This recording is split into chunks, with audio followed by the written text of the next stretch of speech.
আমি লক্ষ্মী ঠাকুরের শাড়ি তৈরি করেছি। দেখো কিভাবে তৈরি করেছি। এই দেখো, এই জায়গাটার মধ্যে আমি কি করেছি, এই জায়গাটার মধ্যে না প্যাঁচা থাকে, প্যাঁচাটার এখানটা দিয়ে আমি ফাঁকা রেখেছি।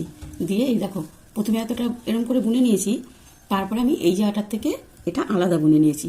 দিয়ে দেখো দড়ি সিস্টেম করে দিয়েছি। প্যাঁচা যেখানটা থাকে, প্যাঁচার মুখটা ঠিক এইখানটায় এইভাবে বেরিয়ে থাকবে। এবার আমি ঘাগরাটা এইভাবে বেঁধে দেবো পেছনে। এই দেখো দড়ি সিস্টেম করেছি, পেছনে আমি এইভাবে বেঁধে দেবো। আর এই দেখো আমি ব্লাউজ তৈরি করেছি। এই দেখো ব্লাউজে আমি দেখো হুক সিস্টেম করে দিয়েছি, ঠিক আছে? এই দেখো হুক সিস্টেম করে দিয়েছি। তারপরে এই যে শাড়ির আঁচলটা আমি কীভাবে তৈরি করেছি দেখো, এই যে এই দিকটা সরু আর এই দিকটা মানে বেশি এরকম করে করেছি। এই দিকটা অল্প দিক, এই দিকটা চওড়া দিক, এখানটায় করে করেছি। এই দেখো আঁচল তৈরি করেছি। এই দেখো আঁচল এখানে আমি একটা হুক সিস্টেম করে দিয়েছি।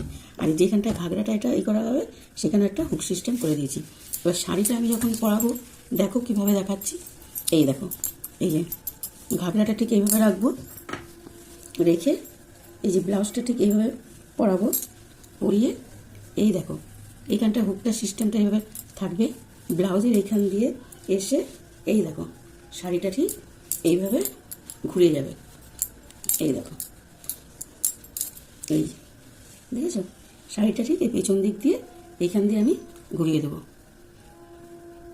এই যে ঠিক এইভাবে ঘুরে যাবে, দেখেছো? ঠিক এইভাবে আমি শাড়িটাকে পরিয়ে দেবো। আমার এখানে লক্ষ্মী ঠাকুর বড় নেই, সেই জন্য আমি তোমাদেরকে দেখাতে পারলাম না। এইভাবে আমি তোমাদেরকে ভিডিওটা দেখালাম। তোমাদের যদি কাপড়টা ভালো লেগে থাকে তোমরা লাইক, কমেন্ট আর সাবস্ক্রাইব করে দিও। আমি তোমাদেরকে পরবর্তী ভিডিওতে আমি পুরোটা তোমাদেরকে করে দেখাবো।